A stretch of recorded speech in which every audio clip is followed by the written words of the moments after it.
Pois bem, vamos começar a trabalhar e, na verdade, esse nosso segundo módulo, nós vamos abordar 3 temas. São temas, confesso que um tanto quanto áridos, são temas que trazem uma conotação teórica, ou como preferimos falar, dogmática muito forte, mas também que apresentam um reflexo muito intenso no dia a dia, no cotidiano, nos litígios que são submetidos à nossa expertise profissional, à nossa atuação. Então, os temas que nós vamos abordar hoje são títulos executivos, a execução provisória e legitimidade.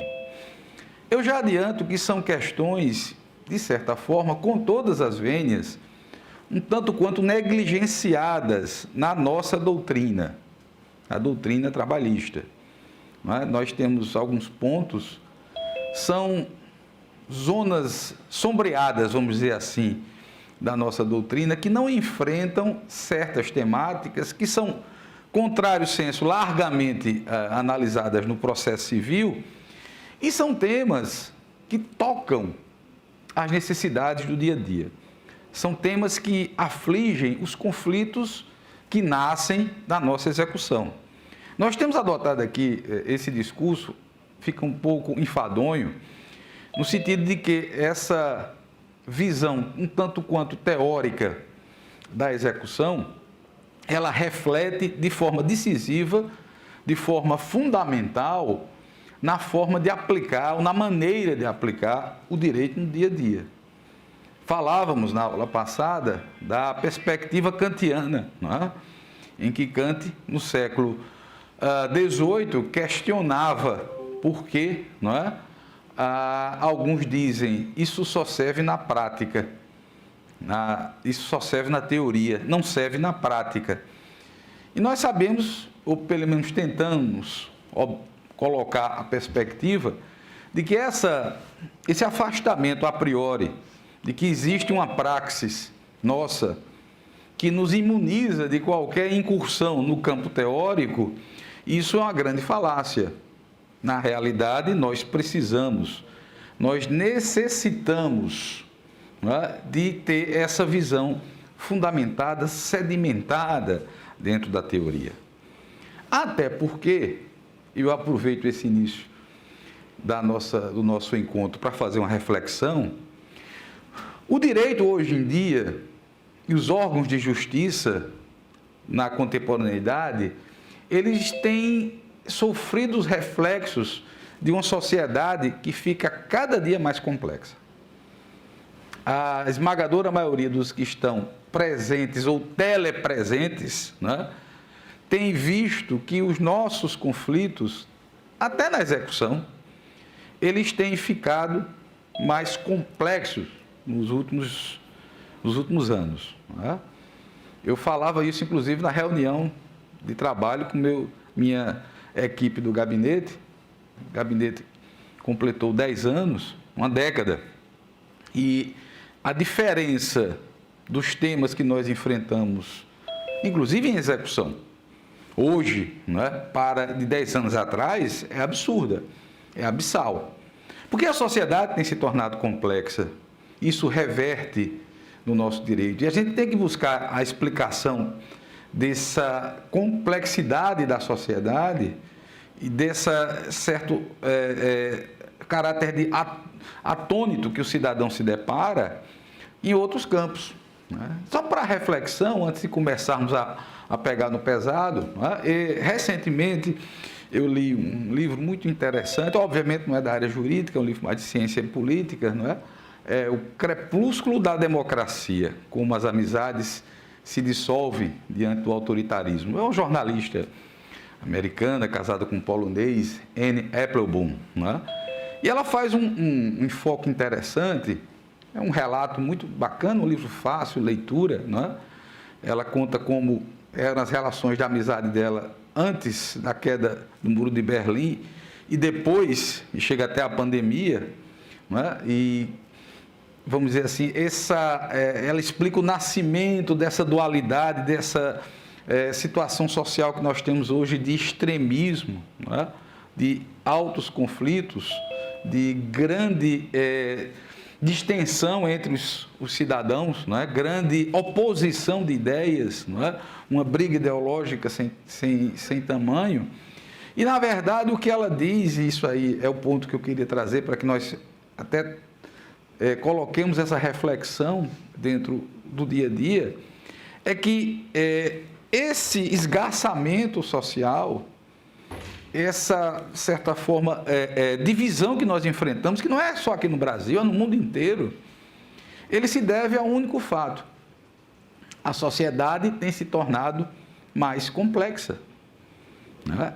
Cada vez mais, o que o Guimarães Rosa dizia em Grandes Sertões e Veredas, logo no seu início, viver é perigoso. Cada vez mais a dicção de Guimarães Rosa se torna verdadeiro. Viver é perigoso, viver é difícil, viver é complexo, o mundo não é mais binário, deixou de ser há muito tempo. Só que as pessoas que não conseguem entender ou não querem entender essa complexidade, elas se refugiam dentro de uma barreira conservadora extrema. E aqueles que, por outro lado, acham que isso é normal, é convencional, também se refugiam no outro extremo. E a sociedade se tornou complexa. As soluções dadas para qualquer problema hoje, elas não são definitivas, não são únicas e normalmente não são eficientes. É óbvio que o que eu estou dizendo reflete a sociedade como um todo. E de maneira residual, nos toca. Porque os nossos conflitos, por conta desse esgarçamento social, por conta dessa complexidade da sociedade, eles estão impactando o direito. É muito mais difícil hoje em dia solucionar os litígios, mesmo na execução, do que era 10 anos atrás, do que era 20 anos atrás. Por que eu falo disso, insisto nessa perspectiva que pode parecer uma abstração irreal, desvinculada do nosso objetivo? Porque, queiramos ou não, a complexidade desses conflitos exige que nós possamos conhecer mais a fundo a essência do instituto, ou dos institutos jurídicos, as soluções, que aí é que eu realço e não deixo de tocar nesse ponto. A atuação do direito é para solucionar conflitos. Esse é o nosso papel. Tudo que nós fazemos no campo do direito, seja o advogado, seja o assessor, seja o magistrado, seja o ministro, seja o desembargador, o procurador, é buscando de forma imediata ou imediata a solução do conflito. Esses conflitos estão mais complexos, esses conflitos estão mais difíceis. Então, se a jornalista vê o crepúsculo da democracia, mais importante do que a solução que ela dá, o parecer dela em relação à sociedade, é o caminho que ela percorre para entender dessa complexidade, complexidade que nos aflige, complexidade que faz parte do nosso cotidiano. Em cada despacho que se faz, cada sentença, em cada proposta de voto, em cada petição, que seja o advogado, esse elemento da complexidade está inserido. E o conhecimento desses institutos, né, por mais árido que possa parecer, ele vai fornecer essa perspectiva de que eu possa solucionar as questões difíceis de maneira adequada. Então, todo esse discurso, né, é um discurso justificador dessa conversa toda que nós vamos ter ao longo dessas ainda 2 horas que teremos no nosso curso. Como eu disse para vocês, os 3 temas são temas áridos, não é?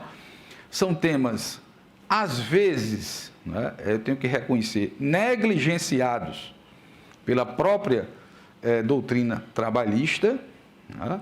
E é um problema que nós temos, aqueles que lidam há tantos anos com o processo do trabalho, eu tenho dito isso há muito tempo, é que nós negligenciamos no sentido de dar robustez às nossas respostas. Infelizmente, não é? Nós nos escudamos no traço ideológico do direito do trabalho para justificar todas as nossas decisões. Não, o processo do trabalho faz assim porque o trabalhador é hipossuficiente. Ele age dessa forma por isso, por isso. Ora, não se discute a hipossuficiência nem o traço protecionista do direito do trabalho, que jamais ele vai deixar de existir. Mas no campo processual, isso não basta. Porque, a despeito de todo o arcabouço protecionista, existe algo como uma espada de Damocles sobre nossa cabeça, que é o danado do devido processo legal. O juiz pode muita coisa. Ele pode até tudo, desde que fundamente, desde que resguarde o devido processo legal, desde que garanta o contraditório e a ampla defesa. Então, é essa perspectiva de construção de um processo a partir dessas premissas é que nos faz falta. E repercute, não é uma especulação meramente teórica, repercute na própria tessitura e na própria concretude das decisões que são executadas dentro do nosso meio. Então, todo esse discurso é exatamente para justificar por que nós vamos estudar inicialmente os títulos executivos. Quando a gente fala do título executivo, alguns aspectos relacionados ao título, nós vamos trabalhar aqui inicialmente. Primeiro, formulação conceitual do título executivo. Quando é que nós pensamos da ideia de título executivo? E vejam bem, toda explicação que nós temos na doutrina, e como eu disse, o processo do trabalho pouco se importa com essa questão, mas ela é de suma importância. Por quê? Porque a ideia básica, e na gênese do direito processual, os aspectos relacionados à prática de atos executivos, eles tinham que ter uma justificativa. Nós achamos, vamos dizer assim, o dia a dia nos embrutece. A gente acha normal fazer um bacenjude, bloquear. Acha normal fazer uma remoção, um mandado de arrombamento. Isso pode parecer normal, trivial, comum, mas vamos pensar do lado da liberdade individual. É um ato de força. Não estou dizendo que é ilegal. Não é. É justificado, é amparado no devido processo legal. Mas é um ato de força. Na aula passada alguém falou, e o princípio da truculência, na execução? A gente não pode ser truculento. Mas os atos executivos são truculentos. Eles são.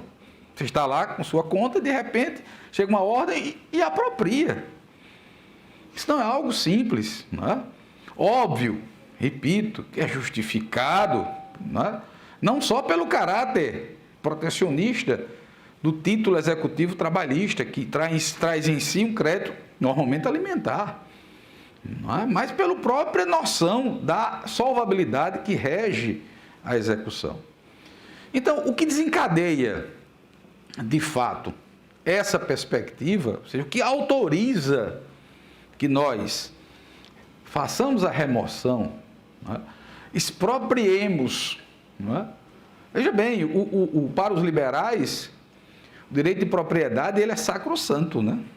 Dentro da perspectiva, há uma discussão, eu acho que quase que milenar, acerca do nascimento e da legitimação do direito de propriedade. Isso é a essência da nossa sociedade, é a essência entre liberais e socialistas.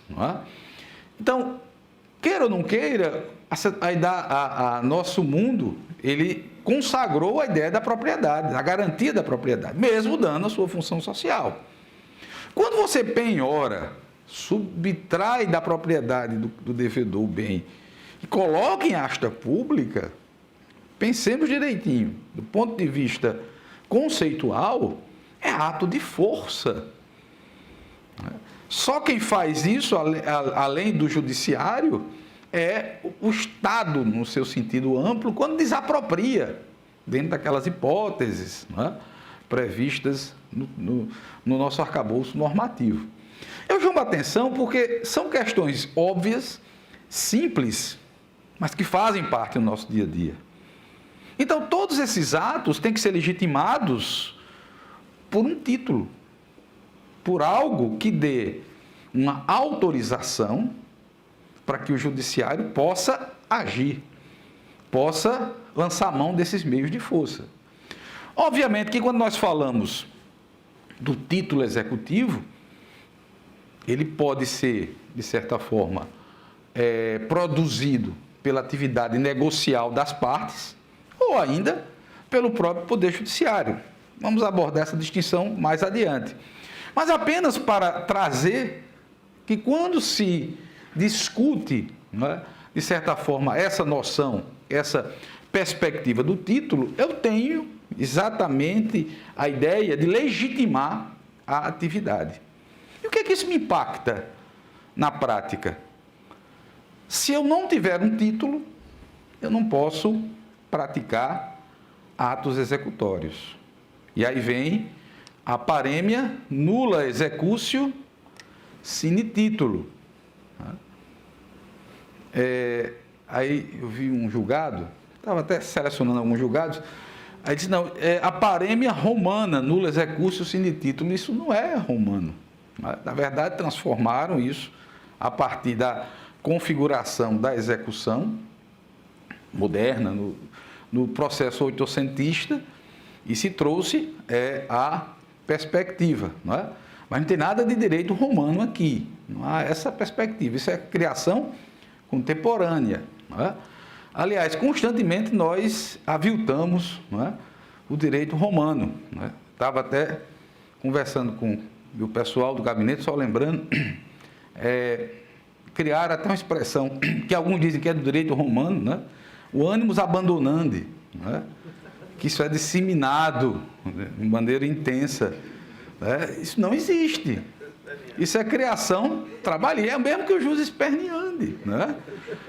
Até porque, como eu dizia, nem tudo que tem DI no fim é latim. Então, não existe nem a expressão. Aí você fica... O direito romano tem grandes contribuições, obviamente, mas nem tudo pode ser atribuído ao direito romano, nem todas as chamadas parêmias, né, têm essa perspectiva. Bom, mas isso aqui, usado no latim para dar o impacto, né, é a execução sem título, ela é nula. Ou seja, eu só posso praticar atos executivos, né, esses atos que eu falei, e eu acrescento a imposição de multa, imposição de astrantes, etc., quando eu tenho um título. Mas por que eu vou me preocupar hoje com... Os títulos não estão lá previstos, né, na CLT parcialmente, o CPC é exaustivo? Muito bem. Aí eu faço a pergunta para você. Você está executando uma tutela provisória, né, de natureza satisfativa, antecedente. E essa tutela provisória tem a obrigação de pagar. Onde é que está o título? Não vou nem complicar muito. Vamos colocar uma obrigação de fazer, que é a situação normal. Quando eu vou cumprir a obrigação de fazer, prevista numa tutela antecipatória, eu estou praticando atos executivos. O que é que eu vou fazer? Vou aplicar um astrante para que o devedor cumpra. É ato de execução. Posso até cobrar essa multa. O CPC é inequívoco, só não posso liberar. Tenho que esperar o trânsito de julgado, mas eu posso cobrar. Já era reconhecido desde a época da interpretação da lei da ação civil pública. Então, eu estou praticando atos de força, atos executivos, mas aí, onde está o título que legitime essa minha atuação? São indagações que, de fato, nos conduzem a identificar que esse tema, embora secular, ele guarda grande relevância hoje em dia. ou seja, nós identificarmos, enumerarmos quais são os títulos executivos, quais são os documentos que de fato vão lastrear. Né? Quando vocês pegam os compêndios de direito processual civil que falam de execução, normalmente se fala em título, né? Aí se traz uma pseudo-polêmica entre Carnelutti e Liebman acerca da natureza do título executivo, vontade estatal ou força documental. E, na verdade, essa é a discussão, de certa forma, a discussão de sexo dos anjos, porque ela não traz nenhum tipo de resultado. Até porque Carnelutti e Liebman não foram contemporâneos. Carnelutti é anterior a Liebman, então não houve uma polêmica entre os dois. São opiniões distintas, né, em relação ao tema, mas que no final não conduzem a nenhum resultado prático. Por isso que em relação a essa natureza do título, nós não vamos incursionar. Né? Há um autor, um livro bem antigo, acho que tem uns 20 anos já, Marcelo Lima Guerra, que, salvo engano, ele é juiz do trabalho agora de algum tempo, mas salvo engano. E ele tem um livro belíssimo que ele enfrenta, num capítulo, extensamente as teorias contemporâneas da natureza do título. É um tema muito interessante, mas para diletantismo. Porque do ponto de vista prático, do ponto de vista de dogmática, realmente não nos dá nenhum tipo de retorno entender qual é a natureza do título, o que é que legitima o título. O título é de vontade estatal. Ele é reconhecido direto ou indiretamente como um documento hábil que desencadeie os atos executivos. Então, nesse aspecto, vamos passar ao largo dessa discussão e avançarmos um pouquinho na questão dos títulos. Não é?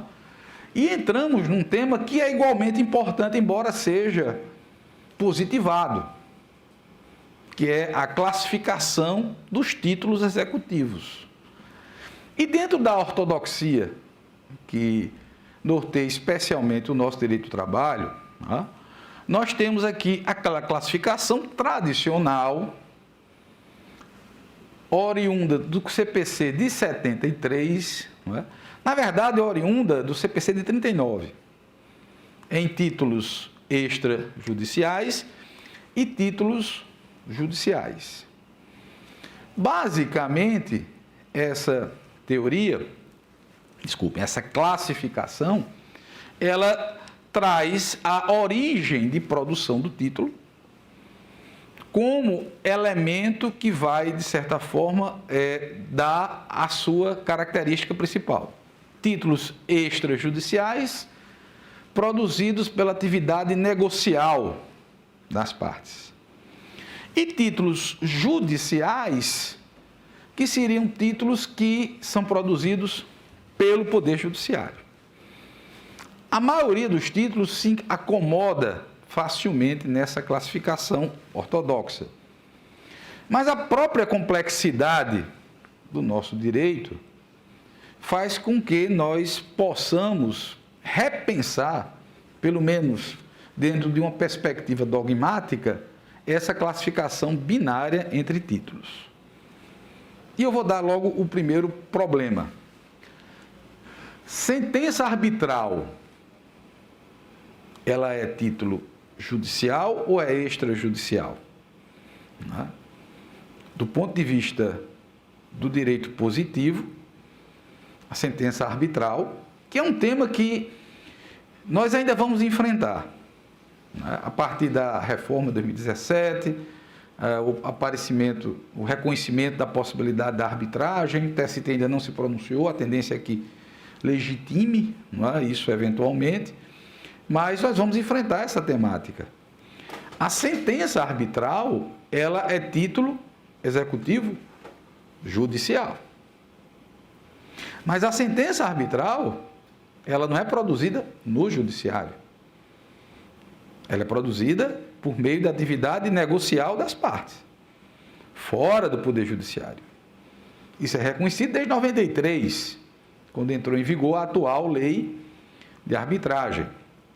Na verdade, E vocês vão ver, inclusive, um dos precedentes que nós colocamos aí, trata a sentença arbitral como título extrajudicial. Não é. Ele é judicial porque assim diz o CPC.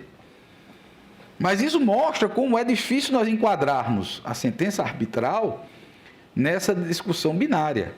E ele está como título judicial por uma questão histórica, que eu já falei na aula passada, mas até 93 não existia sentença arbitral. Existia laudo arbitral, que só adquiria força executiva quando se submetia a um procedimento de jurisdição voluntária chamado de homologação de laudo arbitral. Muito parecido com o que hoje nós fazemos no 855B e seguintes, a homologação de acordo extrajudicial. As partes vêm, por meio de atuação jurisdicional não contenciosa, e pedem que o juízo homologue. Na época, o juízo homologava o laudo arbitral e aquela sentença homologatória do laudo arbitral era o título judicial, porque realmente havia uma intervenção do Poder Judiciário, como acontece hoje no nosso caso. Só antecipando o que a gente vai falar daqui a pouquinho, a sentença homologatória do juiz do trabalho do acordo extrajudicial, ela se corporifica em título executivo judicial, porque foi atividade negocial das partes, mas passou pelo crivo do Poder Judiciário. Eu só quero colocar episodicamente essas questões para mostrar que, na verdade, em algumas situações, essa dualidade, especialmente, vamos ver isso, no nosso caso, no caso da nossa complexa execução, e só abrindo parênteses, a execução trabalhista ela é infinitamente mais complexa do que a execução civil. Embora, aí, com todas as vênias, a nossa execução é infinitamente mais eficiente, mais efetiva. Não é? Mas a complexidade reside, primeiro, nós temos um regramento extremamente deficitário. Pouco mais de uma dezena de artigos para regular a execução trabalhista. Nós temos uma multiplicidade de créditos, porque, queremos ou não, nós temos lá o inciso 8º do artigo 114, a execução previdenciária, que ainda do ponto de vista dogmático é um grande mistério, mesmo após essas várias décadas de existência da execução dos créditos previdenciários.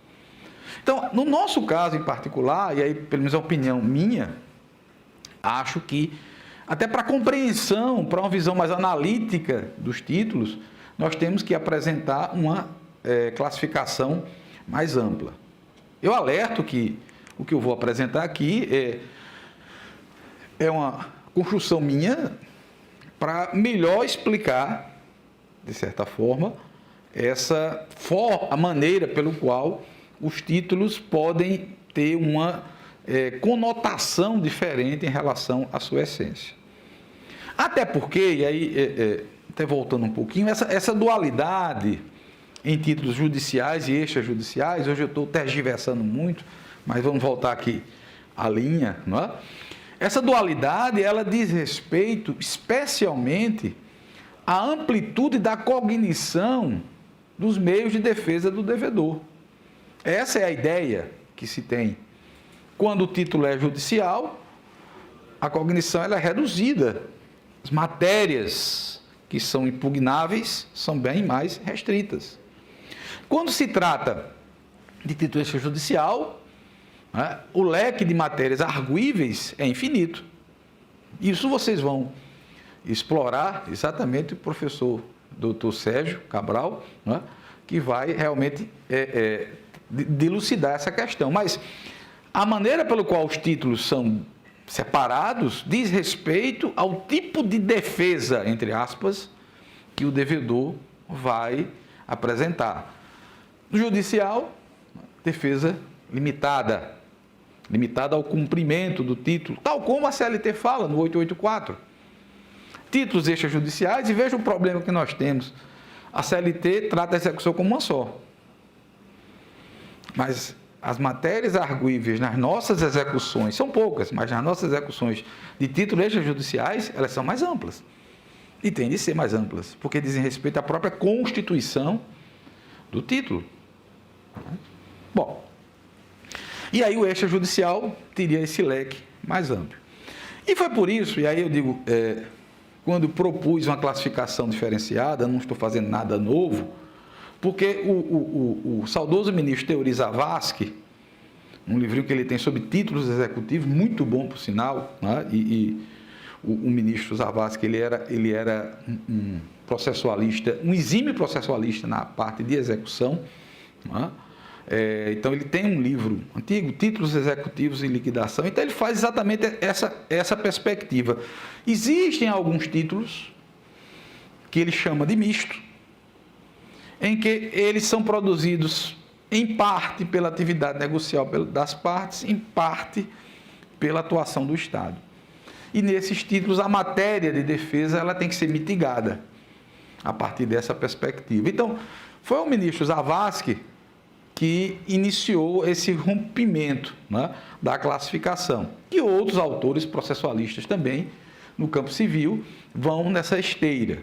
E por que é importante essa mitigação da dualidade tradicional da classificação?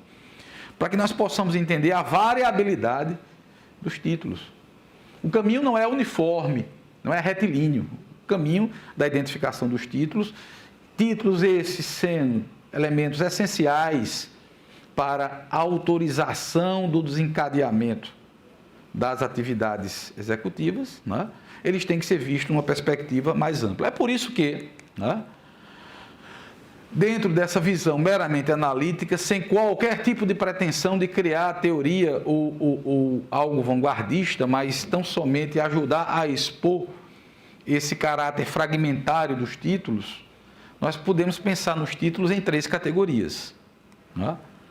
O título originário, isso aí trabalhista. Subsidiário, porque na verdade não são reconhecidos expressamente na CLT, e o título atípico. Atípico porque ele não se enquadraria de maneira perfeita na dualidade tradicional entre judiciais e extrajudiciais. Nós temos títulos originários judiciais e extrajudiciais. Nós temos títulos subsidiários, também judiciais e extrajudiciais.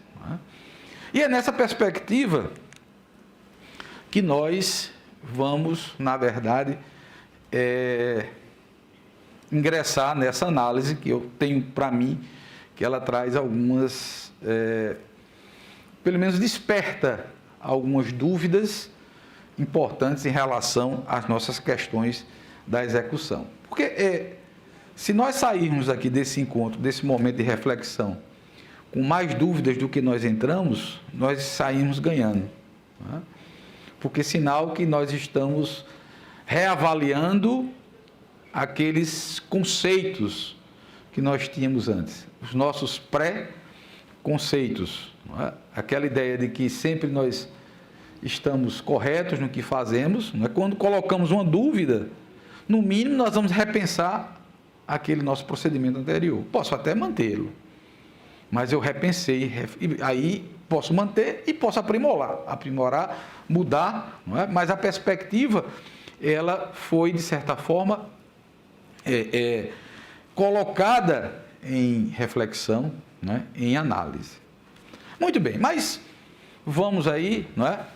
Lembro que quem quiser fazer qualquer intervenção, tanto no ambiente do Zoom como presencialmente, estão plenamente livres.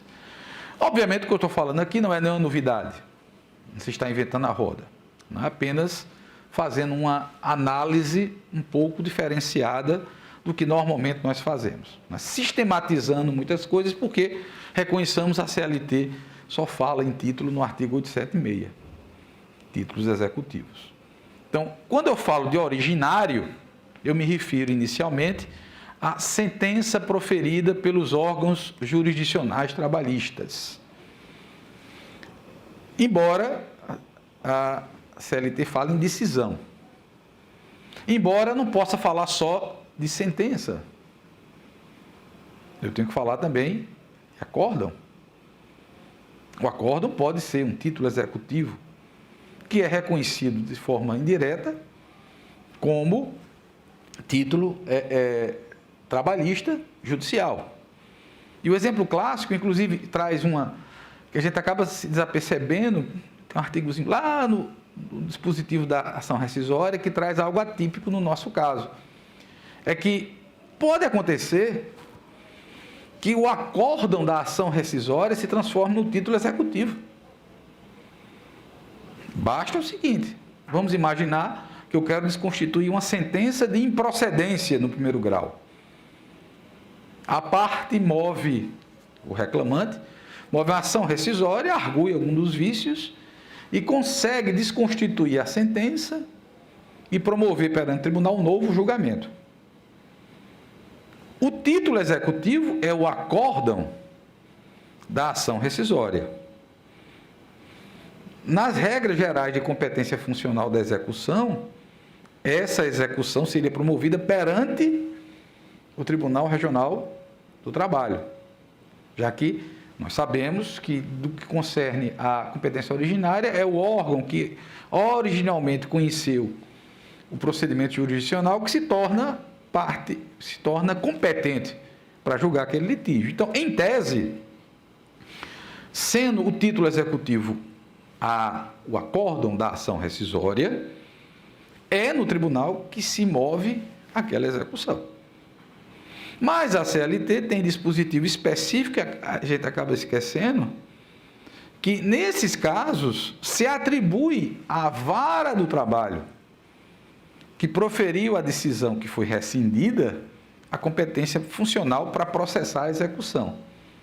Mas o título não é a sentença, nem poderia ser porque a sentença não tem condenação.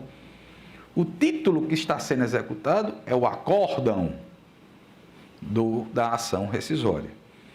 Então, esse na verdade, o principal título executivo, ele faz parte do nosso cotidiano, faz parte do nosso dia a dia, corresponde, eu acho que a 90% da nossa atividade executiva e ele é reconhecido, bem ou mal, pela dicção do artigo 876.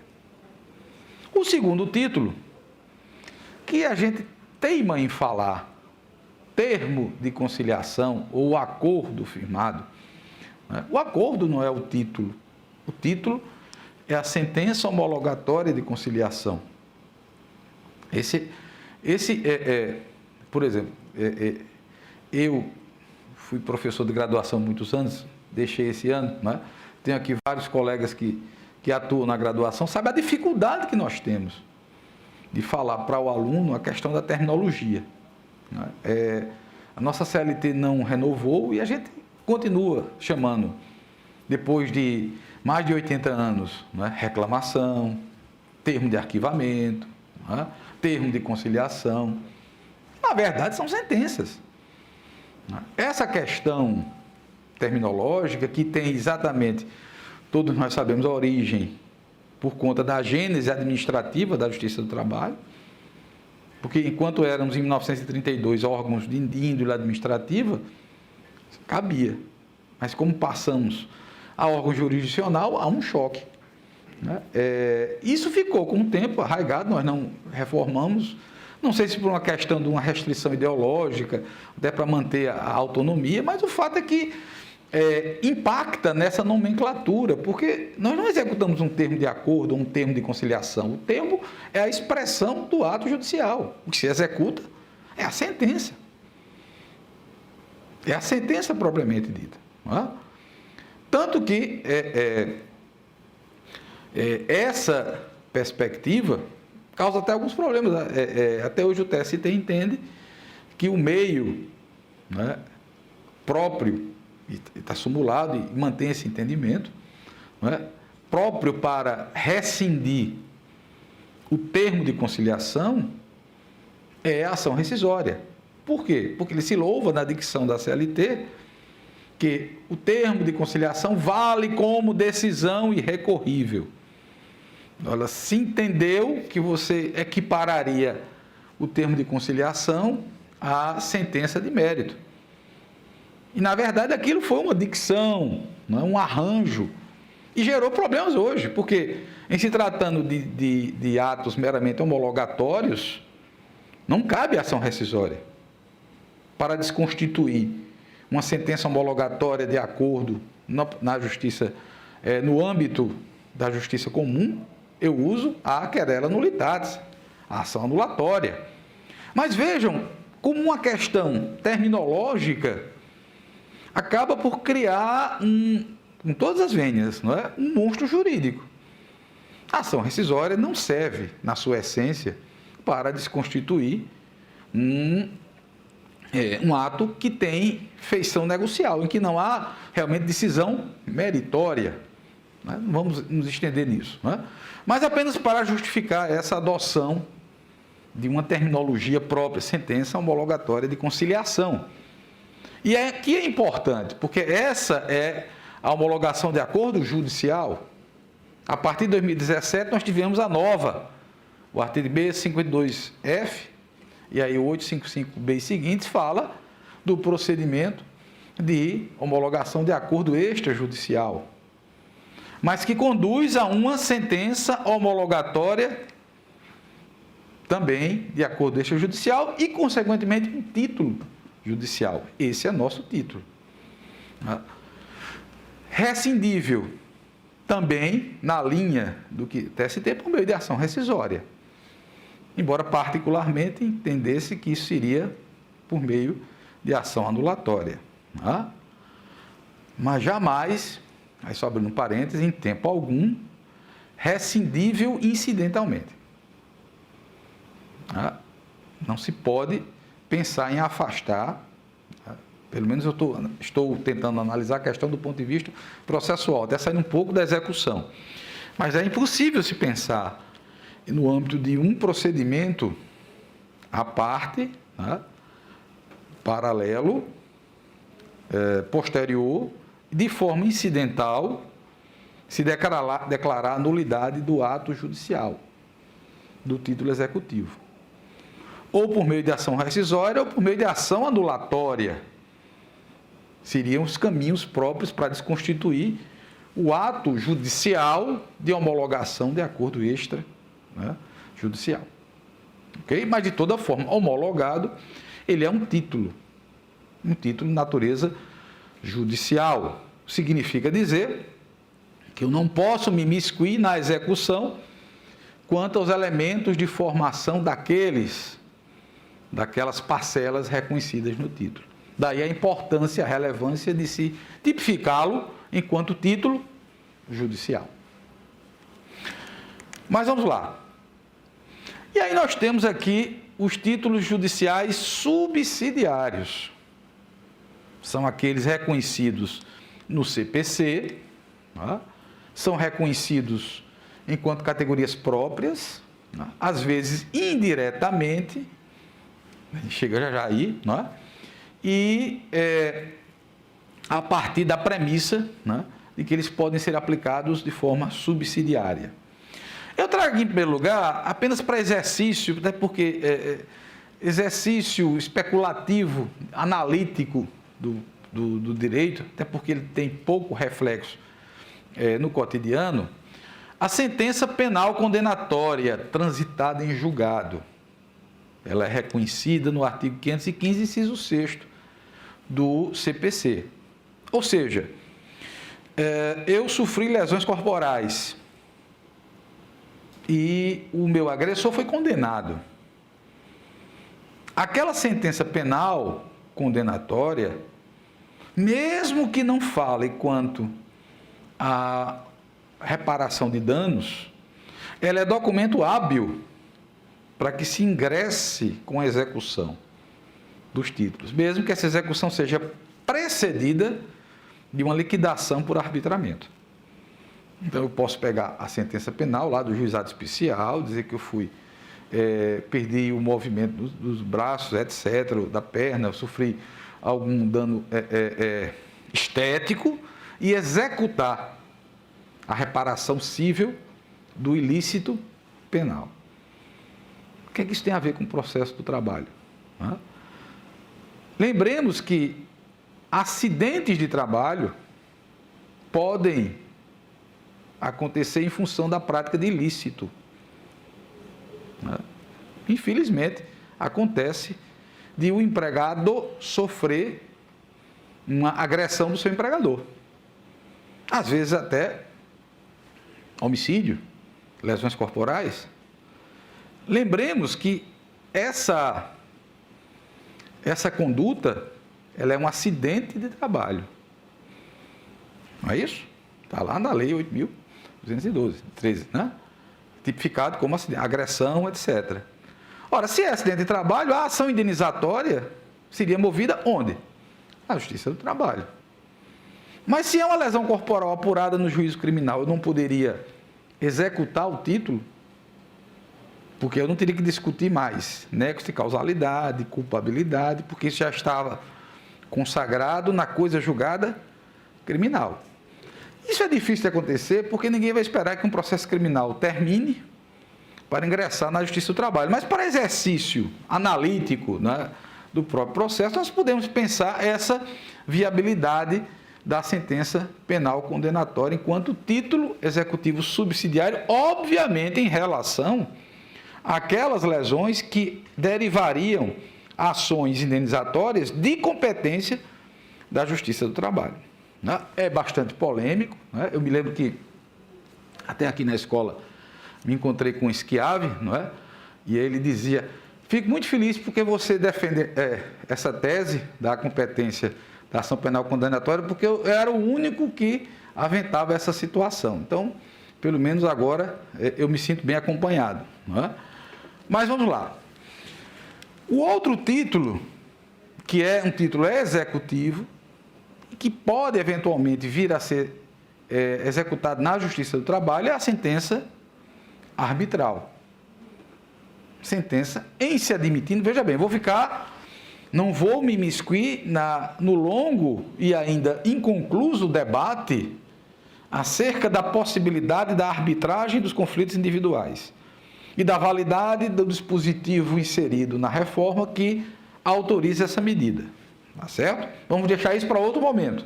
Talvez isso aqui demandaria a aula inteira.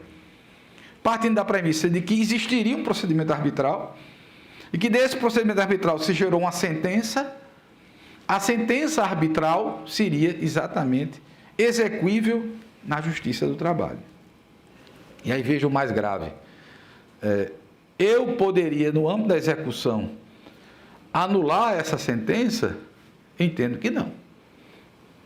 Se ela foi executada, a atuação da execução nessa condução desse título se limitaria ao cumprimento, né? Não à verificação do mérito dessa sentença arbitral no âmbito da execução. Mas vamos adiante, né? E aqui entra dois mais polêmicos. Eu estou falando de títulos judiciais, estou dizendo que são subsidiários, mas eles não são catalogados como títulos judiciais no âmbito da legislação processual civil. Nós estamos subentendendo que são títulos, porque os títulos judiciais cíveis estão lá no 515. E entre esses títulos do 515 não está, né, a decisão no âmbito de tutelas provisórias. E esse que eu vejo o maior problema de índole dogmática é estabelecer essa execução, que é o que é a execução dessas tutelas ditas provisórias. Bom, há uma discussão que antecede isso aí. Theory Zavascki, né, sempre defendeu no seu livro que a enumeração do CPC, ela não é taxativa. Ou seja, outras decisões judiciais de conteúdo condenatório podem assumir a execução, o caráter de título executivo. Em contraposição, digo para vocês, isso é um debate puramente nocível, José Miguel Medina, ele traz, quando ele faz essa distinção entre cumprimento, né, e efetivação, ele traz a ideia da execução permitida sem título, que seria uma mitigação do princípio nulla executio sine título. Só quero chamar a atenção que é um tema que impacta, especialmente quando você traz a ideia do devido processo legal. Como é que eu posso conduzir uma execução se o título não está reconhecido como tal? O que deve prevalecer é a perspectiva de que são títulos, porque contemplam uma prestação de natureza condenatória. E o que determina o desencadeamento da execução é a existência de um provimento condenatório. Então, basta que aquela decisão, seja ela interlocutória, seja ela sentença, ela contemple um comando condenatório autônomo para que eu tenha identificado o título. E aí nós podemos dizer que as decisões do âmbito de tutelas provisórias são títulos executivos judiciais. E eu cito, até porque a gente acaba, como o nosso processo é muito intuitivo, né, reconheçamos no processo do trabalho, no mundo do processo do trabalho, as coisas acontecem e depois você escreve sobre elas. No mundo do processo civil, eles planejam. Vocês vejam que o CPC de 2015, ele é fruto de 2 décadas de construções doutrinárias no processo civil. A gente cria intuitivamente, bem intencionado, mas não se preocupa em dar a roupagem, né, a essa feição. Então, no nosso caso, o 659, inciso 9 o inciso 9 e 10, que fala daquela liminar para obstar os efeitos da transferência ilegal, ou a liminar para reintegrar o empregado sindicalista garantido provisoriamente no emprego, essas decisões, ditas como liminares, que por muitos anos, veja o problema dogmático como aflige. Você pegar a doutrina mais antiga, e a gente fica, depois passou dos 30 anos de exercício dessa atividade, a gente fica mais arqueólogo, não é, do que estudioso do direito. Então, quando você busca lá o antigo, quando se falava de processo cautelar na Justiça do Trabalho, veja o problema, se citava o inciso 9 e 10. Só que veja o problema, se era cautelar, não era satisfativo. E essas liminares sempre foram satisfativas. Na verdade, o inciso 9, não sei o 10º, que fala do sindical, mas ele é anterior a 94, que foi quando foi incluído no CPC o antigo 273, que falava da antecipação dos efeitos da tutela jurisdicional, que é o prenúncio das tutelas provisórias. Esses comandos, embora fossem liminar, e a gente sempre entendeu, falo da minha época, liminar era sinônimo de cautelar, e não é. Liminar é um gênero de toda decisão tomada no início do processo. E os processualistas cíveis, como eram muito mais metódicos, o antigo, o vetusto Zé Frederico Marques, já falava no seu manual, que não existe mais hoje, foi esquecido, mas era excelente, né, das liminares de natureza satisfativa. E citava um que a gente esquece que tem esse caráter, que é a liminar do mandado de segurança, desde a década de 1950. Não existe nada mais satisfativo do que o mandado de segurança, né? Embora tenha caráter mandamental, ele traz em si uma condenação, uma obrigação de fazer, às vezes até de pagar, dependendo dos limites. Mas o que eu quero colocar é que nós temos esse título. Nós temos decisões antecipatórias, tutelas provisórias, de há muito tempo, inseridas de forma muito tímida, lá no 659 da CLT, que fala de quê? Da competência do juiz do trabalho, que atuava monocraticamente. Inclusive, o objetivo, né, desse dispositivo era tratar a atuação do presidente de junta monocraticamente, né? não tem mais junta, né? Mas você ficou com esse monstro jurídico, né? Dentro dessa construção do direito processual. Eu peço até perdão, porque às vezes eu tergiverso muito, mas é exatamente essa minha preocupação de nós justificarmos determinadas decisões no nosso campo.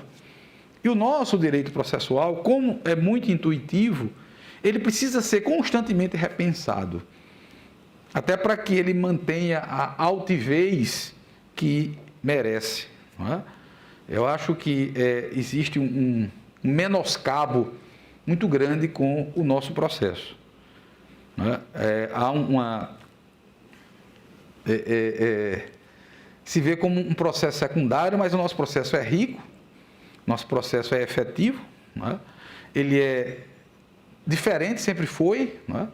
Mas ele precisa ser, de certa forma, tratado dogmaticamente para que ele se apresente como tal. Porque, fazendo uma analogia bem grosseira, o que a gente faz no processo do trabalho é trocar o pneu do carro com ele andando.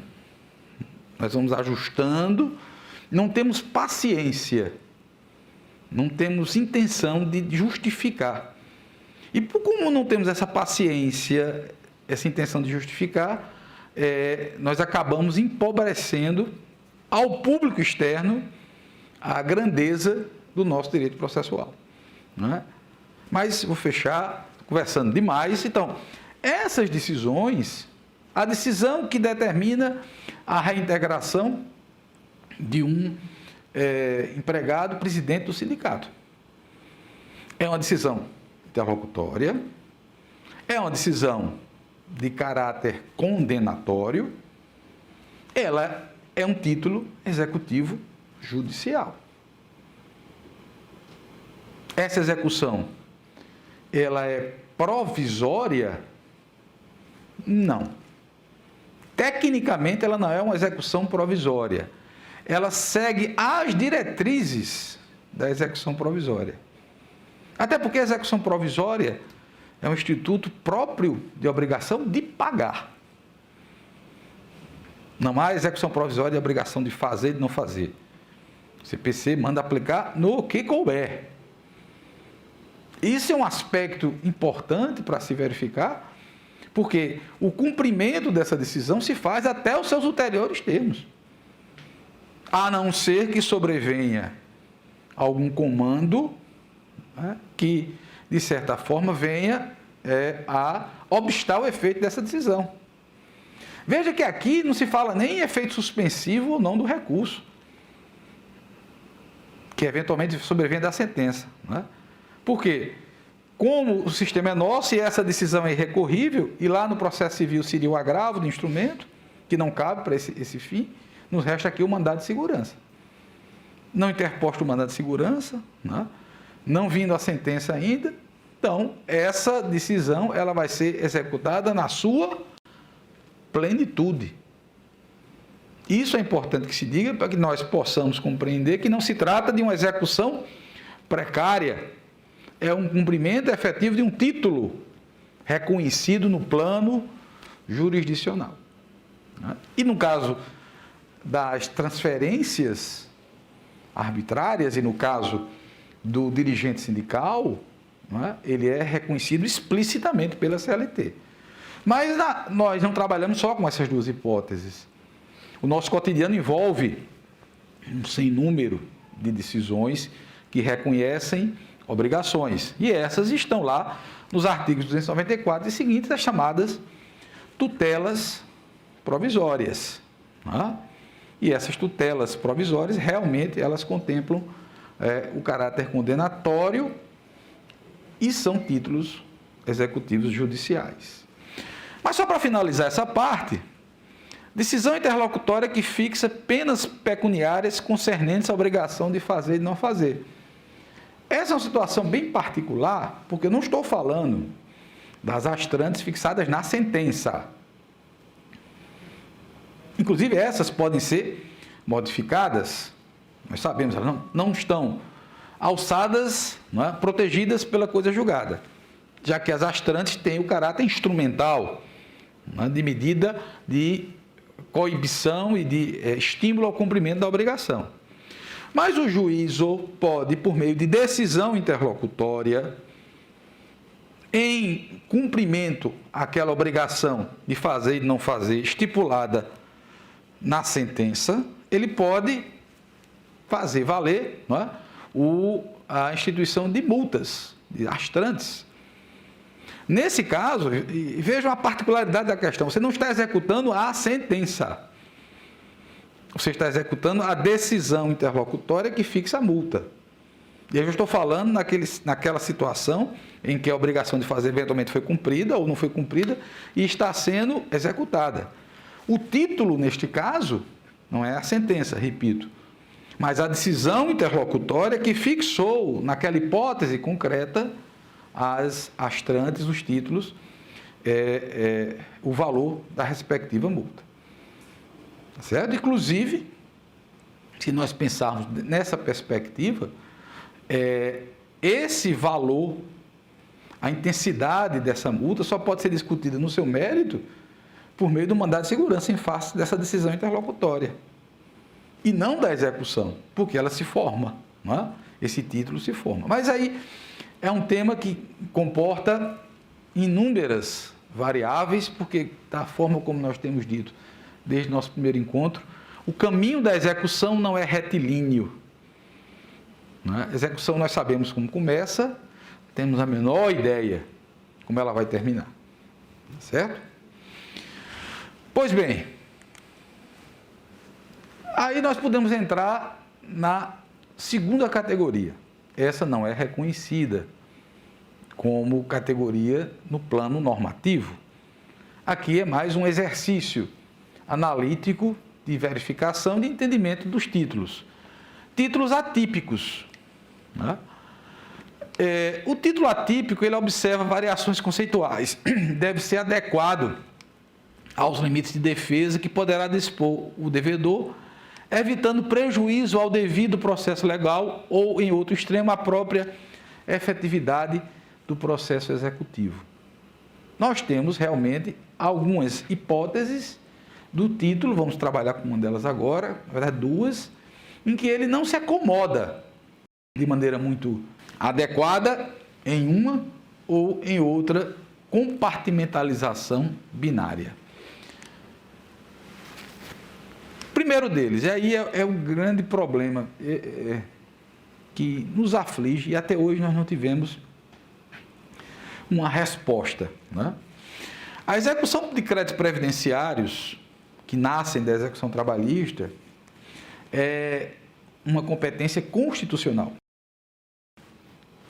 Nós temos esse reconhecimento, né, no plano constitucional desde 2004, no plano legislativo, salvo engano, desde 1998, quando a CLT foi modificada. Quando a Constituição fala, e na verdade a Constituição reprisou o que a CLT já dizia, eu acho desde 93, salvo engano, que nós vamos executar de ofício as contribuições previdenciárias decorrentes da sentença, ela está dizendo que haverá uma atividade executiva, um cumprimento de sentença. Mas onde está o título? Esse é o grande problema. Qual é o título executivo que vai, de certa forma, albergar aquela atividade executiva? Isso não é uma especulação meramente teórica, porque ela vai, de certa forma, se imiscuir, especialmente no exercício do direito de defesa do devedor. Né? Realmente, no nosso caso, talvez isso não impacte, né? Por exemplo, aqui na Paraíba, e eu sei que em outros regionais também, o nosso índice de sentenças líquidas é muito grande. Então, o crédito constituído na sentença de forma líquida, né, ele tem que ser impugnado dentro da fase de conhecimento. E não tem mais o que discutir, porque ele se incorpora dentro daquela perspectiva. A grande questão, e eu vou começar pelo efeito prático para a gente entender o limite dessa discussão, é quando a sentença diz o seguinte, né, condeno ainda o reclamado a pagar as contribuições previdenciárias incidentes sobre a condenação na forma da lei. É isso? Título é ilíquido. Concorda comigo? Aí eu vou começar a executar. Lá na liquidação, que obviamente não é atividade executiva, eu vou começar a discutir alguns aspectos relacionados à isenção do devedor, ao enquadramento, ao regime excepcional de faturamento. Eu vou discutir a essência do título. Eu tenho que discutir. Mas é uma execução de título judicial. E no título judicial eu não vou discutir apenas os elementos relacionados ao cumprimento. Então vejam que existe, de certa forma, uma hesitação no plano processual, porque se eu digo que, primeiro, se eu digo que não tem título, como alguns querem, não há título. É um efeito anexo da sentença. Bom, e se a sentença for anulada? Desculpe, se houver conciliação em relação à sentença, como é que fica o crédito? Porque se for ter feito anexo, caísse o comando condenatório, cairia tudo. Então, eu não posso partir da premissa de que não existe. Né? A renúncia do crédito. Exato. Muito bem. Estou renunciando ao crédito. Né? O crédito trabalho já cai, mas o previdenciário, não. Eu não posso renunciar ao que não é meu. Certo? Então, são alguns aspectos que nos levam à ideia de que o título executivo existe. E ele é formalmente a própria sentença. A sentença, do ponto de vista formal, ela representa de forma dual o crédito trabalhista e o crédito previdenciário, embora contemplem agentes diferentes, personagens diferentes. Porque o credor do crédito previdenciário não é o mesmo credor do crédito trabalhista. Então, formalmente, materialmente, é a sentença que representa o título, mas substancialmente eles são títulos diferentes. Mas esse título previdenciário, ele é atípico.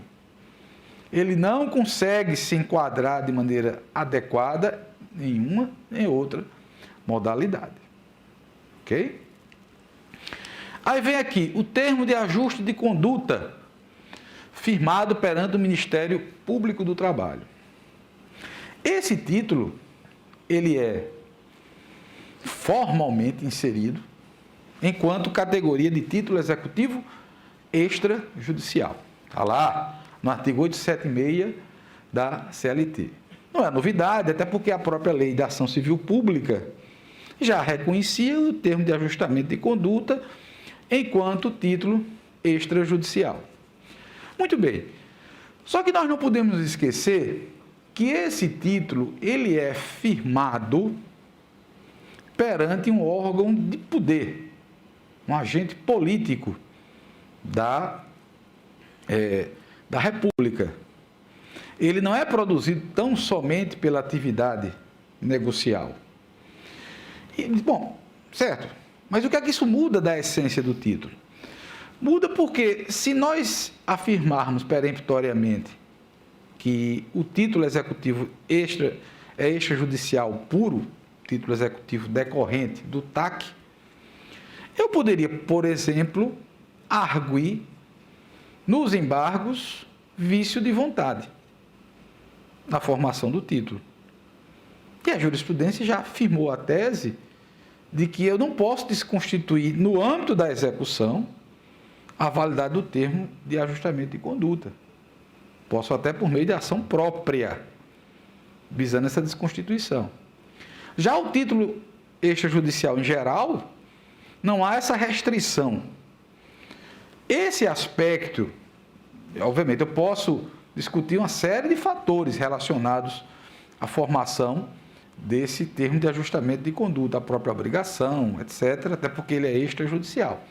Mas o vício de vontade, não. Pelo menos assim tem entendido os tribunais. Não é? Posso até discutir legitimidade, etc. Eu estou colocando apenas aqui o locus onde esse título ele é produzido, ele gera algum tipo de blindagem que os outros títulos judiciais não têm.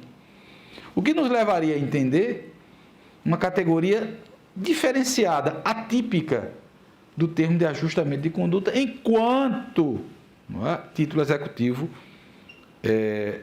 reconhecido na nossa perspectiva. Então, essa visão, portanto, é apenas para que nós possamos compreender essa dinâmica e essa forma de construção dos nossos títulos executivos. Porque nós teremos também outras categorias. Vamos lá. Termo de conciliação perante as comissões de conciliação prévia desapareceram, né? Depois que aquela tentativa, alguns anos atrás, de se dar uma amplitude irrestrita, irreal, absurda esses títulos, com o 855B e seguintes, pelo menos não tem mais notícia, né, de discussões mais acaloradas acerca dos termos de conciliação perante as comissões ou os núcleos de conciliação, mas eles são reconhecidos enquanto título extrajudicial e são, na essência, títulos extrajudiciais. Aí é um exemplo clássico em que a divisão binária, né, desses títulos ela se apresenta de maneira muito adequada. Embora, nos meus 30 anos de magistratura, eu nunca vi uma execução de título decorrente de conciliação perante as comissões de conciliação prévia. Já vi discussão acerca da validade, mas não propriamente a execução, né? Então, a remissão aí é mais formal. Agora, esse aqui é só título de ilustração, né? Medida provisória, uma daquelas dezenas de medidas provisórias que perderam sua eficácia, instituiu o artigo 627-A caput, o termo de compromisso perante a fiscalização no trabalho. Ele regulamentou essa questão, né? Reconheci enquanto título extrajudicial, seria título extrajudicial trabalhista, já que diz respeito às infrações trabalhistas, né? E essas infrações inserem-se na nossa competência por força, né, até do 114, inciso 7. Então, seria um exemplo de um título extrajudicial também execuível na Justiça do Trabalho. Lembremos aqui que há os títulos extrajudiciais subsidiários, que são exatamente inicialmente os títulos de crédito dotados de eficácia executiva, desde que representem crédito havido no âmbito da relação de emprego, né? São títulos da nossa competência. Isso é reconhecido por meio da Instrução Normativa 39 do TST, então não há dúvida mais acerca da possibilidade do cheque, não é? Embora cheque, eu acho que nossa geração não sabe mais o que é, não é? O PIX tomou conta de tudo, mas o cheque dado em pagamento da verba rescisão, ele pode ser executado na Justiça do Trabalho, não é? Não há nenhuma vinculação à nota promissória, etc. Esses títulos, essas coisas antigas, não é? Que só a paleontologia que vai identificar daqui a algum tempo, não é? Eu tenho para mim que meu neto não vai saber o que é um cheque, assim, não tem ideia, não é? Do que é isso, não é? Mas essa eficácia não há muito o que se discutir nesse tema. Os documentos públicos e particulares relacionados nos incisos 2, 3 e 4, né? Então, por exemplo, só a título de especulação, o acordo extrajudicial assinado pelas partes por seus advogados sem a homologação é título extrajudicial. O trabalhador pode, de posse desse documento, assinado por ambas as partes e por seus advogados, e proceder à execução. Mas a execução fundada em título extrajudicial.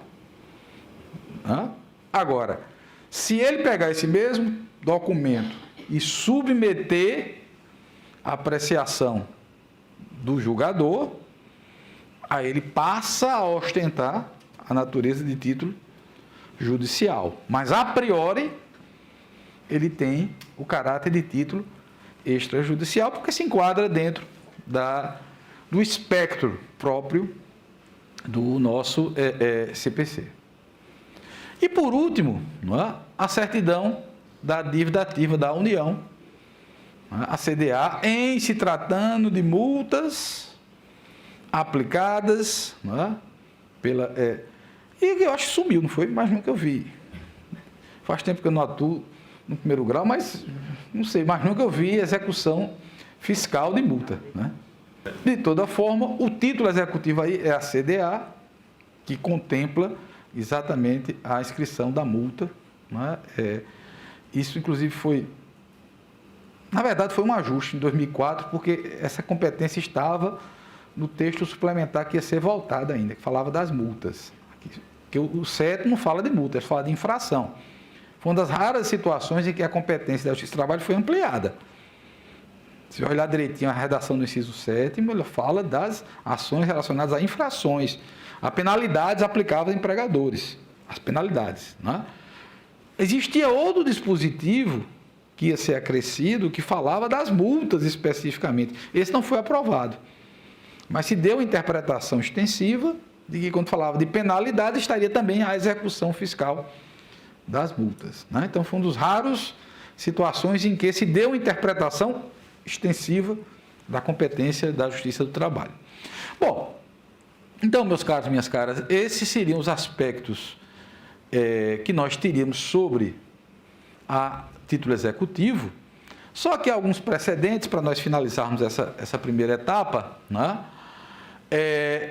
Um acordo aqui do ministro Dallazen, né, ainda em 2015, em que, na verdade, o princípio da nula executio sine título, ele é aplicado, né, na situação específica. Então, ao juízo da execução das contribuições sociais, não cabe a esse juízo realizar o cotejo entre os valores consignados na sentença homologatória e a petição inicial para presumir o pagamento de comissões extrafolha e determinar retificação da CTPS, sob pena de afronta às normas que autorizam e incentivam a conciliação dos conflitos, bem como ao princípio nula executio sine título. Veja que o fundamento utilizado aqui, até se usava outros fundamentos para chegar à mesma conclusão, é que eu não poderia ampliar o espectro das contribuições previdenciárias a partir da subsunção entre a petição inicial e o acordo e concluir que existiriam outros valores a incidir, não é? Ou seja, o valor é aquele fixado no termo de conciliação, pode ser objeto de insurgência do credor, mas nunca uma extensão. E nesse caso, aí eu chamo a atenção, porque a gente fala do princípio, como o princípio ele é usado como argumentação para solucionar um caso concreto, uma hipótese específica. Esse é um julgado também do TST, né, em que se destaca o ponto que nós falamos aqui da atipicidade do termo de ajustamento de conduta. Ou seja, o ajustamento de conduta, o termo, o TAC, ele não se enquadra de maneira, vamos dizer assim, cômoda em relação àquela categoria. O ministro Caputo Baixo disse que o termo de ajustamento de conduta é um importante instituto jurídico criado para viabilizar a solução extrajudicial de conflitos envolvendo direitos difusos e coletivos, por meio do qual órgãos públicos legitimados à proposta civil pública podem tomar das partes interessadas o compromisso para ajustarem as condutas às exigências legais. Esse destaque, né, ele coloca realmente a relevância e a fundamentalidade do TAC, no sentido de que não há uma mera manifestação de vontade, não há um ato negocial, mas o reconhecimento da prática dessas referidas condutas, indo ao encontro, né, daquilo que nós afirmávamos anteriormente. E, salvo engano, por último, né, o realce, um julgado também do TST, quanto à competência para executar nota promissória apenas nos casos em que esse título extrajudicial tenha sido emitido para o reconhecimento de dívida inequivocamente trabalhista. Eu chamo a atenção para esse julgado porque, quando nós estudamos direito de título de crédito, lá na época da faculdade, existe um princípio do antigo direito comercial, hoje direito empresarial, de que a obrigação inserida no título, ela se desapega da motivação inicial. Ela é autônoma, daí a natureza do título de crédito. Só que para que nós possamos contemplar essa competência trabalhista, nós temos que nos imiscuir na origem daquela obrigação. Identificar se ela é trabalhista, haveria competência da Justiça do Trabalho. O que é algo realmente ortodoxo a partir dos princípios. Porque quando nós falamos em título de crédito, o título de crédito ele é autônomo. Ele nasce independentemente do ajuste que foi firmado entre as partes. Então, isso é algo que é milenar dentro da noção daquelas características da transmissibilidade, da cartolidade, etc., etc., dos títulos de crédito. Mas, para fins de nossa competência, nós temos que aferir a origem. Isso foi destacado também no acórdão do ministro Godinho. Esse julgado do ministro Alexandre Agra, também do TST, fala da questão relacionada à sentença penal condenatória. Não é propriamente em relação à execução, mas que os efeitos dessa sentença penal condenatória, eles se espraiam, eles vão repercutir também no campo trabalhista. Daí a viabilidade da tese da execução das chamadas sentenças penais condenatórias. Esse julgado eu achei interessante, da 23ª Região, Mato Grosso, a sentença penal condenatória, ao fixar o valor mínimo da reparação de danos causada pela infração, considerando os prejuízos sofridos pelo ofendido nos termos do CPP, constitui-se título executivo judicial, de maneira que não poderá ser objeto de nova condenação em ação trabalhista, fazendo-se necessário o abatimento do quanto do mesmo título já deferido sob pena do bis in idem. Embora não concorde particularmente com essa correlação de exclusão, mas o julgado da colega do Mato Grosso, ela deixa muito clara essa interdependência da sentença penal condenatória quando ligada à reparação de danos tipicamente trabalhistas ou inserido na competência da Justiça do Trabalho. Esse realmente é um tema extremamente relevante do ponto de vista prático, ele traz inúmeras indagações, é a chamada execução provisória. E quando a gente fala de execução provisória, existe por trás desse tema, eu até poderia perguntar, mas por que o tema execução provisória está inserido no âmbito de uma exposição que de fato é consagrada a tratar da teoria geral da execução? Do ponto de vista instrumental, a execução provisória é algo que diz respeito à aplicação prática do procedimento. O grande problema é que quando nós falamos de execução provisória, existe um traço ideológico muito forte. O que norteia, o que dá a tessitura, o que corporifica a execução provisória, até no próprio nome, nós usamos ainda execução provisória, mas o CPC, desde antes das alterações de 2014, 2017, 2014, se não me engano, 13, passou a chamar cumprimento provisório da sentença, e que seria, como nós vamos ver, a nomenclatura mais adequada. Até porque o nosso grande mal é que nós, mesmo após as alterações do CPC, mantivemos no nosso marco normativo processual essa existência de um procedimento único, de um regramento de um procedimento único da execução, tal como acontecia no CPC de 39. Porque, só fazendo uma breve digressão, até porque muitas coisas a gente tem que justificar olhando para o passado, não para frente. Por que a CLT só tem um regramento sobre execução? Porque lá no CPC de 39, que foi quando a CLT foi sistematizada, em 43, o procedimento de execução era único, inclusive para os títulos extrajudiciais. Porque havia uma ação executiva prévia para legitimar o título executivo e ele seguiria um procedimento só. Então, isso foi inicialmente incorporado no CPC de 73 e depois é que houve essa divisão. Se criou realmente uma execução fundada em título judicial, que nós passamos a chamar, por razões ideológicas, a partir da primeira década passada, ou da década passada, de cumprimento da sentença, que era a execução fundada em título judicial. E a execução dos títulos extrajudiciais como um processo autônomo, com citação, com todas aquelas fases. Então, essa divisão e essa existência de dois procedimentos, ela impacta o dia a dia da execução trabalhista. Por quê?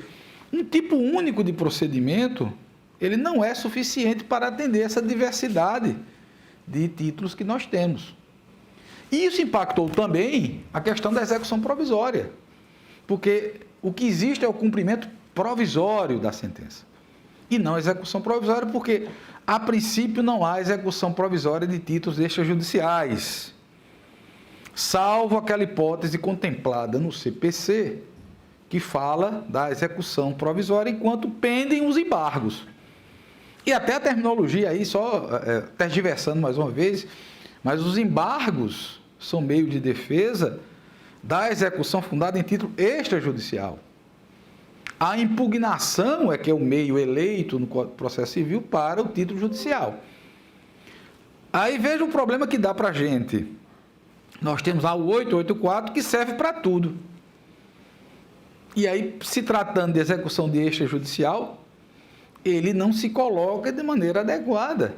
Porque os embargos da execução fundada em título extrajudicial, eles não se limitam ao cumprimento da decisão. Eles vão além.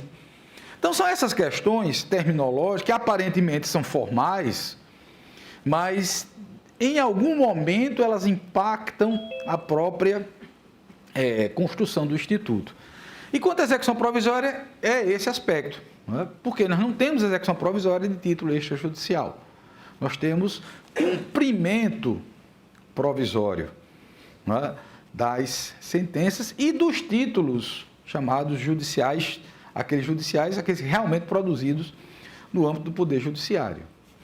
Mas o que norteia a execução provisória, né, é exatamente a ideia de se abreviar o trâmite executivo, ou como diz classicamente Marinoni, inverter o ônus do tempo processual.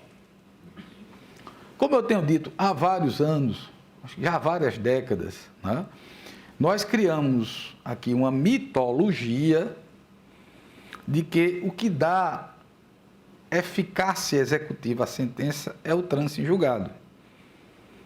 E isso nunca foi observado em nenhum ordenamento, pelo menos os que orientaram para a gente.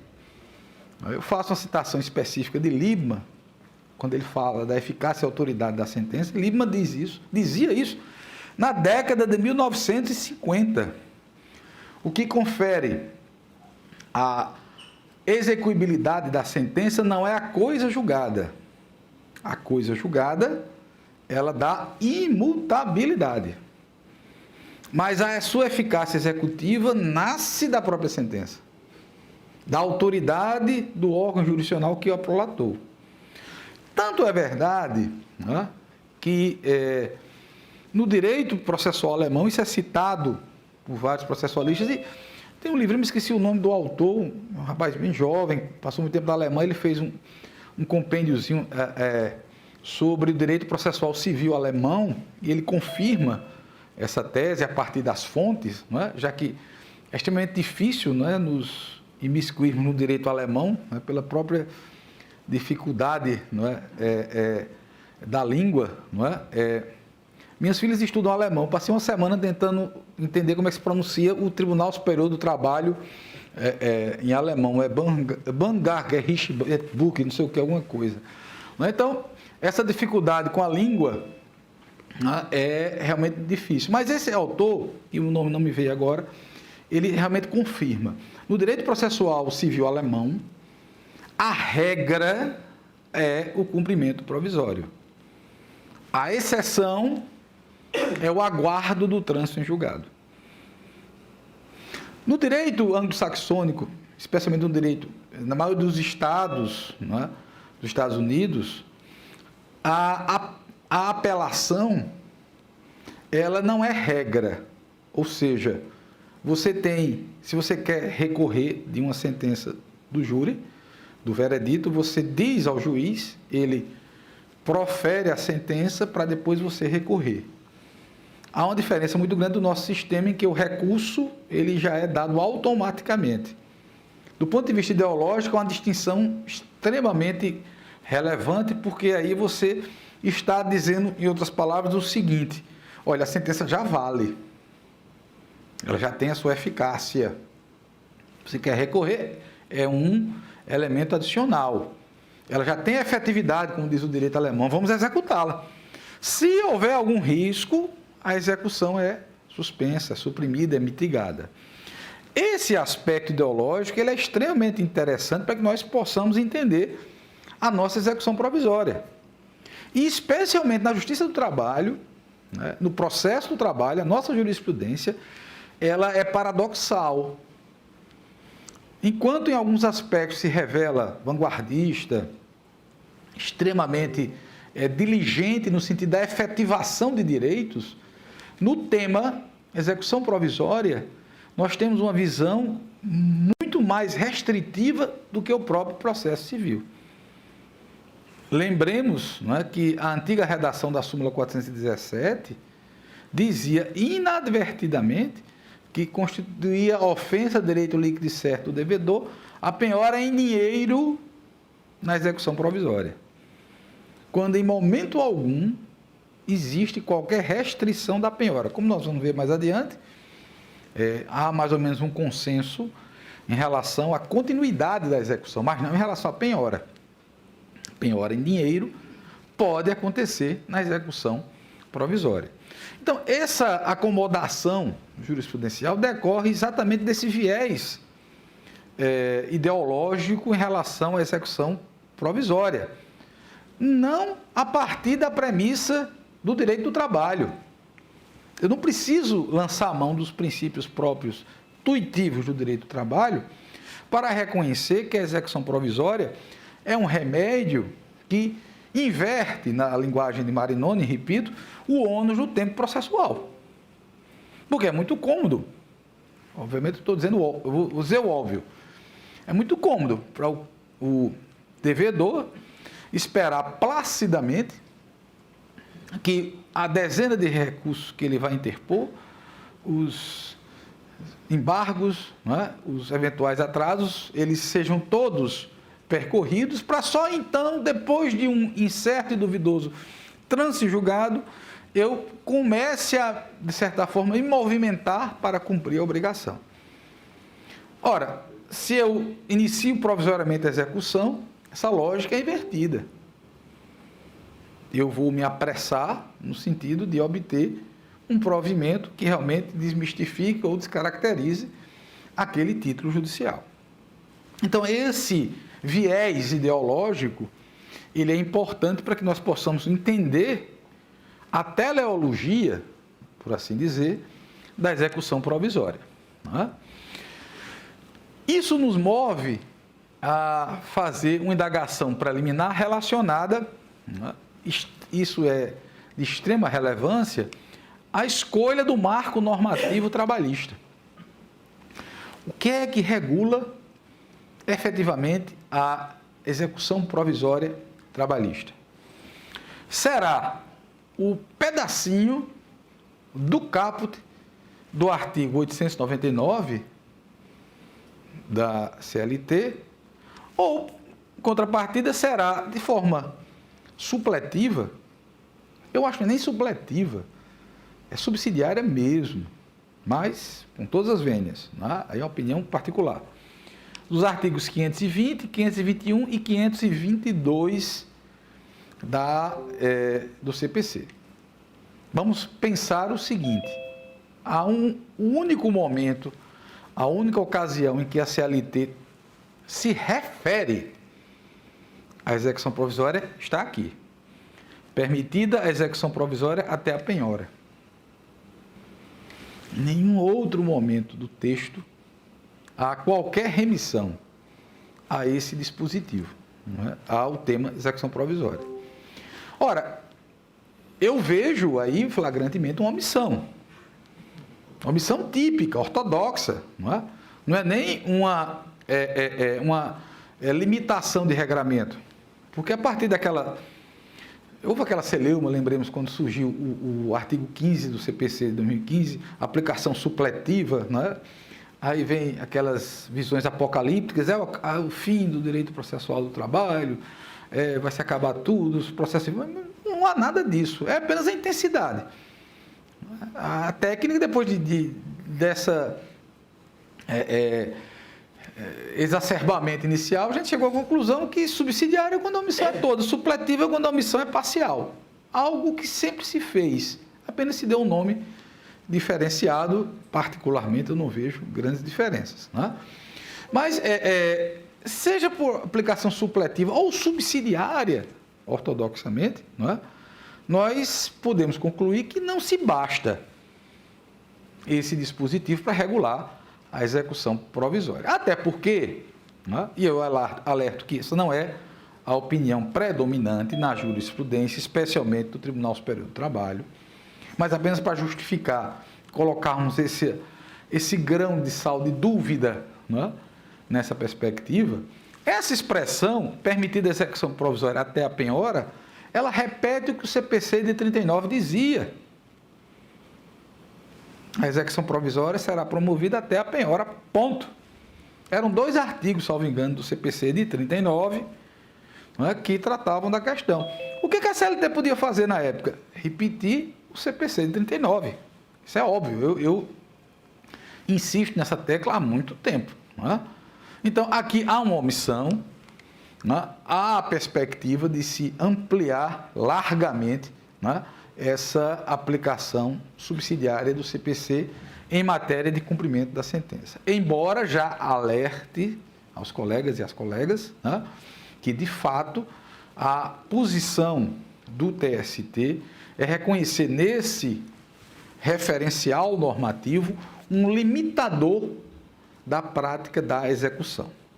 Inclusive com a impossibilidade de liberação de valores de depósito recursal, ao argumento que, de fato, não é possível pagamento dentro da execução provisória. Ok? Muito bem. Então, não afasta, entretanto, né, a possibilidade de nós analisarmos a execução provisória no seu contexto mais global, no seu contexto mais amplo, né? E, em primeiro lugar, nós temos que entender provocação e desencadeamento da execução provisória, né? Hoje não se comporta mais nem essa discussão, a partir de 2017, com a dicção do artigo 878, que impõe à parte que não tenha, que tem advogado a obrigação de provocar a execução definitiva, né? Não faria mais sentido, não haveria mais razão para que nós admitíssemos a possibilidade da execução de ofício provisória, né? Inicialmente, eu até entendia assim, mas até pela configuração, até por esse aspecto de que ela corre por responsabilidade do exequente, não seria dado ao juiz se sobrepor a essa vontade do reclamante e iniciar a execução provisória. Então, sob qualquer ótica, seja a aplicação do 878, seja a própria dimensão da responsabilidade que se cria na execução provisória, nós temos que é indispensável a iniciativa do credor no início da nossa execução provisória. O que acontece tanto no processo civil como no processo do trabalho, até para que a gente possa entender a dinâmica daquele limitador até a penhora, é que desde 2004, salvo engano, o ordenamento jurídico não exige mais que se caucione o início da execução provisória. Isso existia na redação originária do CPC de 73, com as leis alterantes da execução, desapareceu. Então, a execução provisória se inicia tanto no processo civil e, obviamente, no processo do trabalho, por iniciativa do credor explícita e sem a necessidade de se caucionar. Então, ela começa. Né? E ela implica na ampla e restrita possibilidade de prática de atos de constrição e de indisponibilidade de numerário. Não há nenhuma vedação de se proceder à penhora, de se proceder ao bloqueio de valores em execução provisória. Nisso, o TST é absolutamente coerente com o seu entendimento, já que ele entende que até a penhora, a leitura que os precedentes fazem é de que essa penhora pode ser bloqueio de numerário, tanto que o antigo inciso 3º da súmula 417 do TST foi suprimido, porque eles falavam exatamente isso, sem qualquer razão. Nunca houve isso no processo civil, de se limitar a penhora em dinheiro na fase da execução provisória. Ela pode acontecer. Quanto a liberar, aí é outra questão. Mas fiquemos cientes que, dentro dessa conformação jurisprudencial, se entende plenamente a possibilidade de se realizar a penhora de qualquer patrimônio, não é, do devedor para a satisfação dessa penhora. Não é? E aí surge, vamos colocar aqui só mais uma pitada, um tempero de debate nessa questão. Não é?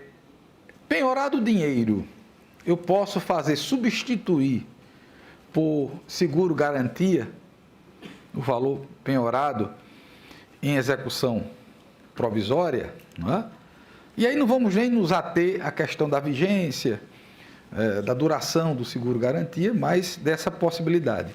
Isso é uma questão que me atormenta, particularmente me atormenta muito, porque também em nenhum momento da legislação processual civil, e a gente acaba criando institutos próprios nossos, se aventa a possibilidade de substituir dinheiro por seguro-garantia, enquanto direito líquido e certo do devedor. O juiz pode fazer? Pode. Dependendo da verificação em concreto da situação, trata-se de uma empresa que precisa de capital de giro, aquela penhora em dinheiro pode inviabilizar o negócio, ele substitui por seguro-garantia. É possível? Não tenho dúvida. É possível e é recomendável que assim se faça. Não se pode mover a execução de forma tal que também se inviabilize de forma motivada o devedor, a atividade empresarial do devedor. Não estou falando sobre esse ponto de vista. Agora, a partir dessa premissa, nós reconhecermos que é uma prerrogativa do devedor substituir dinheiro por seguro-garantia, é uma distância abissal. O CPC não diz isso em momento algum. O CPC diz o seguinte: as penhoras realizadas podem, por vontade do devedor, né, a qualquer tempo serem substituídas por dinheiro. Então, se uma empresa tem um imóvel que está penhorado, ela precisa do imóvel para alguma transação. Ela diz, aqui eu vou depositar o dinheiro equivalente, e ela tem, aí sim, o direito líquido e certo de substituir a penhora por dinheiro. E nessa substituição, ela também tem o direito líquido e certo de fazer por seguro-garantia. É uma situação bem diferente de ter a penhora em dinheiro e se fazer a substituição automática por seguro-garantia. Nós temos uma jurisprudência local de segundo grau se formando nesse sentido. Me preocupa muito porque não há base. Porque, entendam bem, né? E é algo que a gente tem que trabalhar do ponto de vista de teoria, é que a execução traz para o juiz um grau acentuado de discricionariedade na escolha dos mecanismos executivos.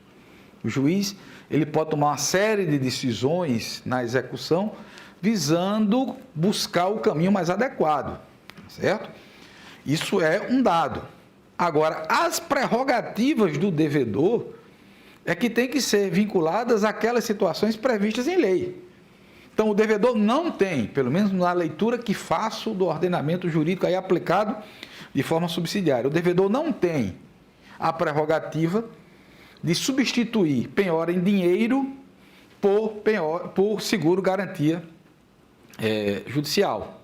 Não existe essa prerrogativa, esse direito dele, líquido e certo. Tá certo?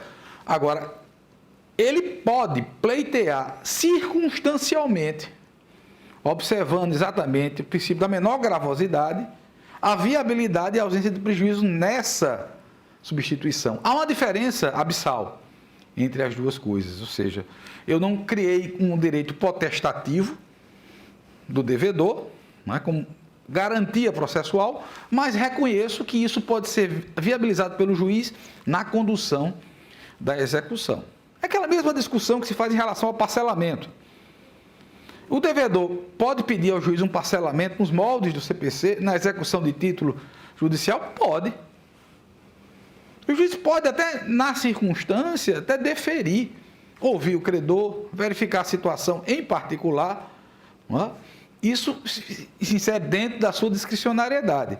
Agora, no âmbito da execução de título judicial, o devedor pode simplesmente exercer esse direito processual? Eu entendo que não. Salvo se for na execução de título extrajudicial, quando ele for citado no prazo de embargos, aí ele diz, eu vou pagar, mas vou pagar dando 30% e dividindo o restante em 6 vezes. Aí ele tem essa prerrogativa processual, se ele cumprir as exigências legais, isso é oponível. Mas, repito, essas questões devem ser observadas porque não há o direito líquido e certo, não há a prerrogativa para o devedor fazer essa substituição, especialmente na execução provisória. É factível que o juízo defira essa substituição, especialmente na execução provisória? Acredito que sim. Nas circunstâncias, tendo em vista a solvabilidade do crédito, o tamanho da empresa, isso vai ter que ser ponderado caso a caso. Mas isso é só um dos exemplos para que nós possamos aquilatar como o curso da execução ele é muito incerto, cheio de armadilhas, cheio de variáveis. O advogado que conduz as partes na execução tem que ser muito habilidoso para entender essa lógica e saber exatamente onde é que deve interferir de maneira proativa para que, de um lado, ele não obstaculize o cumprimento da obrigação e também não prejudique o direito do seu constituinte. Essa perspectiva, infelizmente, poucos profissionais têm quando conduzem essa execução. Não é? Até porque, até levando em consideração a ideologia que se tem, não é? E eu sempre disse isso ao longo de 30 anos, nós temos a ideologia de não cumprir, de recorrer. Isso está arraigado, está dentro do nosso, está subliminarmente, não é, incluído dentro do nosso imaginário. Quando alguém é instado pelo Poder Judiciário a fazer alguma coisa, isso dá mais alta autoridade ao mais humilde trabalhador, né? Ele vai buscar, se puder, alguma forma de recorrer, de não cumprir. Nós não temos essa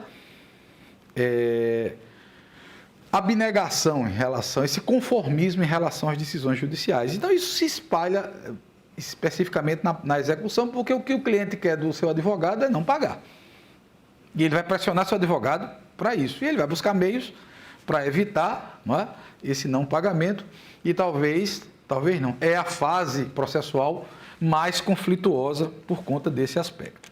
Mas já para encerrar, minha gente, infelizmente, não é, a prestação de caução idônea, real, fidejussória, permite que a execução continue. Eu acho, inclusive no plano trabalhista. Mas como se tem firmado a tese de que a execução vai até a penhora, mesmo na situação hipotética que reconheçamos de o devedor, de o credor trabalhista caucionar, ela não poderia continuar. Porque, por um lado ou para o outro, a firmada a tese que a execução vai até a penhora, nós poderíamos interrompê-la até o momento em que há a penhora de dinheiro, a penhora, a prática de atos anteriores à expropriação, propriamente dito. Mas o CPC, no artigo 521, ele nos oferece um manancial de situações em que o juiz, verificando a hipótese, ele pode ir na execução, inclusive na satisfação do crédito. São as hipóteses de natureza alimentar do crédito exequendo, que é a esmagadora maioria da nossa execução. Na situação de necessidade do credor, independentemente da natureza do crédito. Veja como o CPC ele abre o leque. A pendência de agravo de instrumento, o CPC fala de agravo de instrumento na análise de recurso de revista, de recurso especial e de recurso extraordinário. Nós podemos muito bem dizer, na pendência de agravo de instrumento de recurso de revista, caberia essa execução até os seus ulteriores termos. Mas a jurisprudência continua restritiva. Ou ainda, quando a sentença for proferida de acordo com a jurisprudência dominante. Quando ela se louva em súmula, quando a matéria é só aquela, a execução pode ir até a penhora de bens, a alienação e o pagamento ao credor.